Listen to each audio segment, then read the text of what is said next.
The rain had started as a drizzle, a soft, uncertain whisper against the glass windows of the upscale restaurant, but now it came down in sheets, turning the city into a haze of lights and reflections. Inside, violins hummed faintly beneath the low murmur of conversation. Everything shimmered, the crystal chandeliers, the polished marble floor, even the silver cutlery gleaming against white tablecloths. Lily Hart sat near the window, her hands folded tightly in her lap to keep from trembling. She adjusted the hem of her lavender dress, the one she'd bought online weeks ago after scrolling through countless pages trying to find something normal, something that didn't make her look like the girl in the wheelchair. Her chestnut hair was curled neatly, her lips a soft shade of rosé. She had spent an hour just perfecting her eyeliner, because tonight mattered. Daniel had said this would be a night to remember. They'd met on a dating app, and he had seemed different, warm, funny, curious about her life, not put off by her paralysis. He had told her he admired her courage after she'd mentioned her accident. His messages were charming, even flirty, and for the first time in years, Lily had allowed herself to hope. Maybe not every man would see her as broken. But now, the clock on the restaurant wall read 7:45 p.m. And the seat across from her was still empty. Her phone buzzed once, a message. Her heart leapt. Greater than Daniel. Sorry, running late. Traffic's crazy. Be there soon. Relief rushed through her chest, enough to make her laugh quietly. She texted back a smiling emoji and set her phone down. It was fine. People ran late all the time. The waiter, a young man with a polite smile, approached her table again. Would you like to order something to drink, ma'am? Lily hesitated. Just water for now, thank you. My friend will be here soon. He nodded, though she could tell by the flicker of pity in his eyes that he doubted it. The minutes passed. The hum of the restaurant grew louder as more couples arrived, men in crisp suits, women in elegant dresses, laughter bouncing like bubbles in the air. Lily tried to look occupied, scrolling absently through her phone, pretending to check her messages. But no new texts came. By 8:10, she told herself maybe he'd parked far away.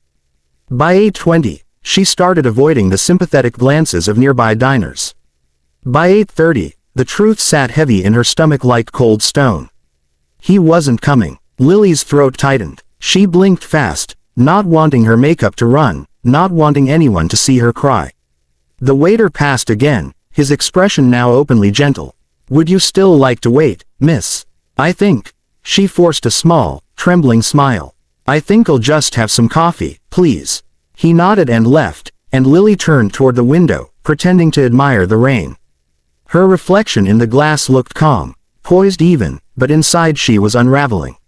She'd known dating again after the accident would be hard, but she hadn't expected this level of cruelty. Why had she believed him? Why had she believed anyone could see her as more than her chair? Her accident had happened 3 years ago.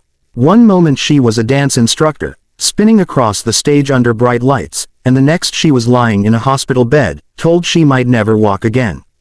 It had taken months to even look in the mirror without flinching. But she had learned to adapt, to dress up, to work remotely as an art consultant, to smile at the world even when it looked away. But this, being stood up in public, left to sit alone in her chair while couples whispered behind their menus, it was a cruel reminder that some people only like the idea of kindness, not the reality of it. She wrapped her fingers around the warm coffee cup when it arrived, grateful for the distraction. Maybe she should just go home. She was about to text for a cab when the restaurant doors opened, and a sudden chill of air swept in. The sound of the rain filled the brief silence as a tall man stepped inside, shaking the droplets from his coat. A little boy, maybe 6 or 7, walked beside him, his tiny hand gripping the man's. They looked out of place here.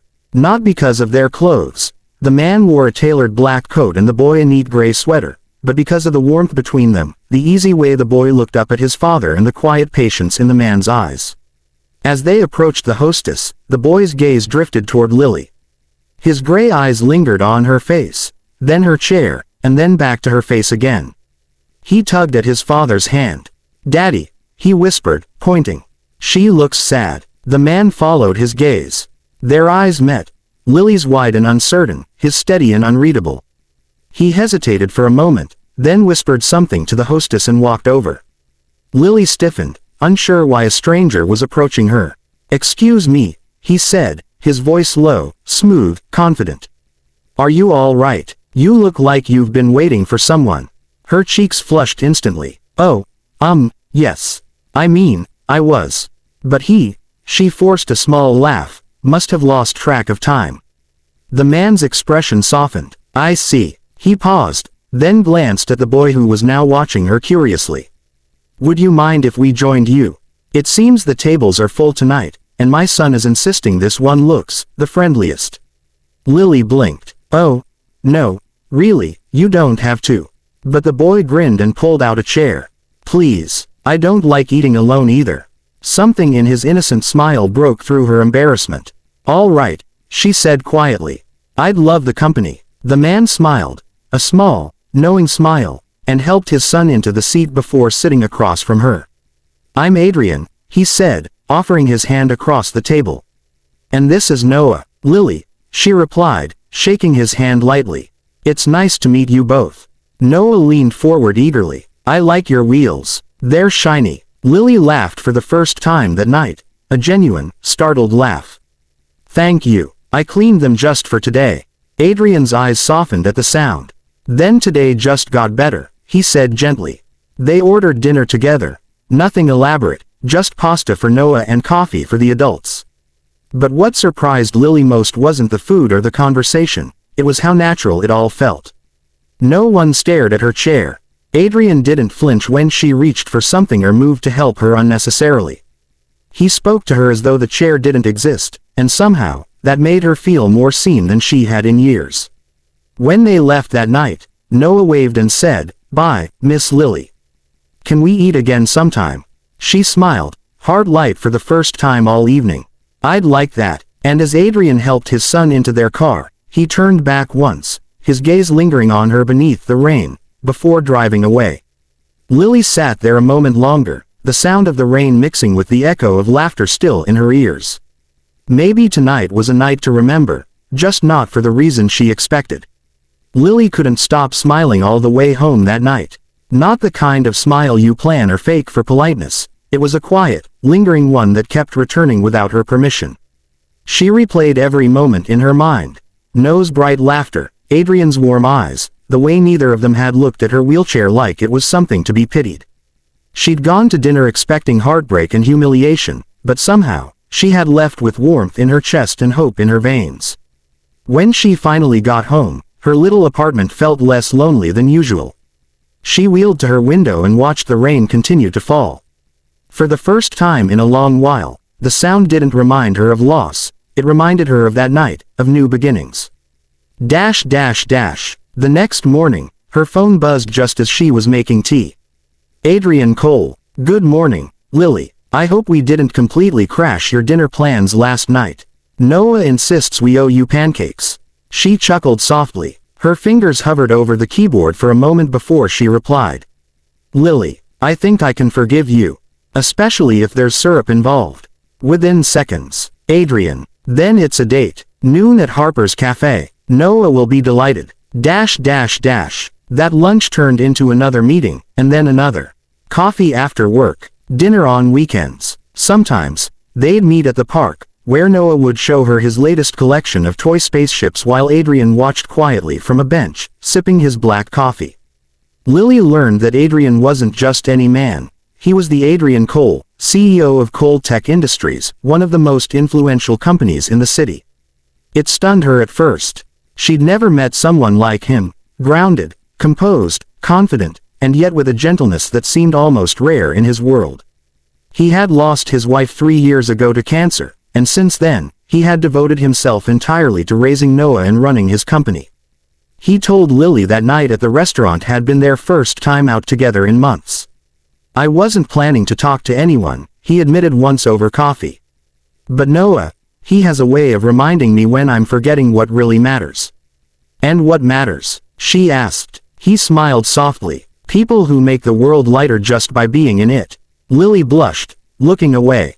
But she could feel something growing between them, something she hadn't dared to feel in a long time.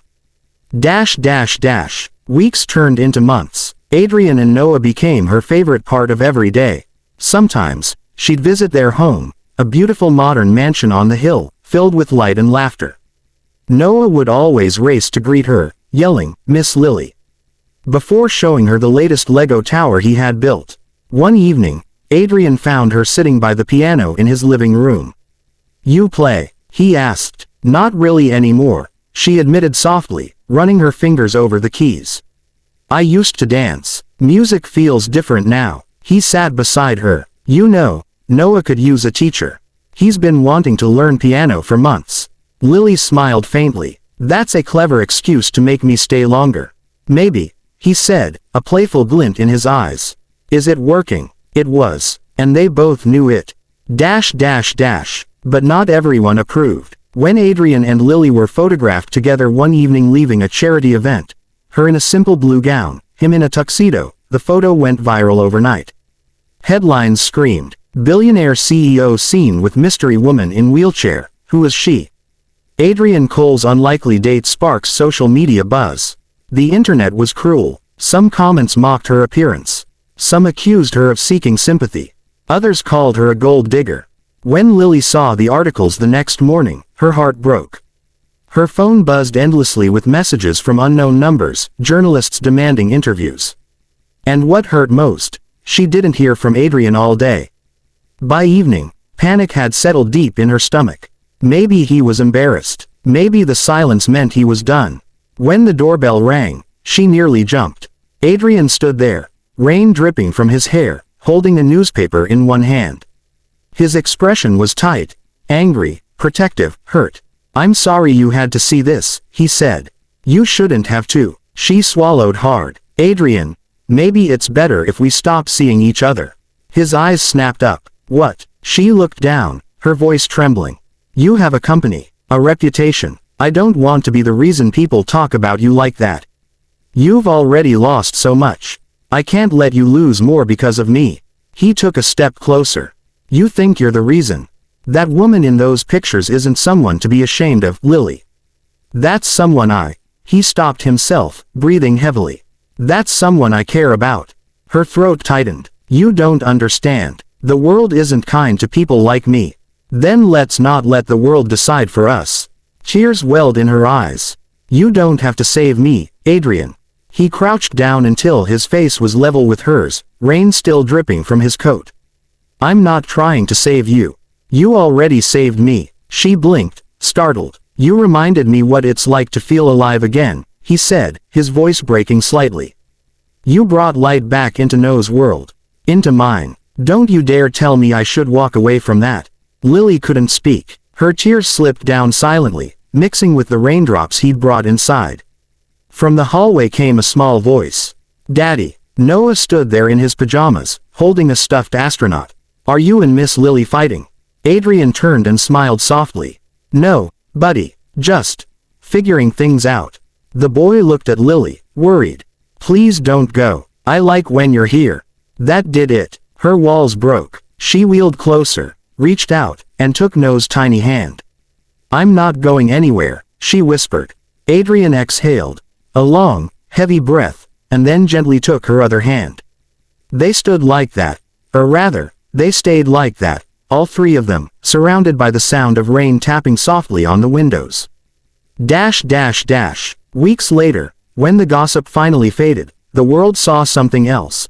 A photo of Adrian Cole at a charity event, standing proudly beside Lily as she spoke about accessibility and independence for disabled artists. The caption read, "CEO Adrian Cole supports inclusive art initiative led by his partner, Lily Hart." For the first time, the story wasn't about pity, it was about strength, partnership, and love. That night, as they walked, or rolled, along the quiet park path, Noah skipping ahead, Adrian leaned close to her and whispered, "You know, that first night I walked into that restaurant, I thought I was saving someone from being alone. Turns out, it was me who needed saving." Lily smiled, eyes shining under the streetlights. "And you found me because someone didn't show up." Adrian laughed softly. "Best no-show of my life." They stopped beneath the lamppost where the rain had first fallen on them months ago. He knelt again, not because of pity, but so he could look her straight in the eyes. "You're my favorite miracle, Lily Hart." She touched his cheek gently. And you're the man who stayed. The woman who once sat abandoned at a dinner table now had a family beside her, a man who refused to leave and a little boy who called her home. And as the night wind whispered through the trees, Lily finally realized. Sometimes, heartbreak isn't the end of your story. It's just where love chooses to begin. Heart.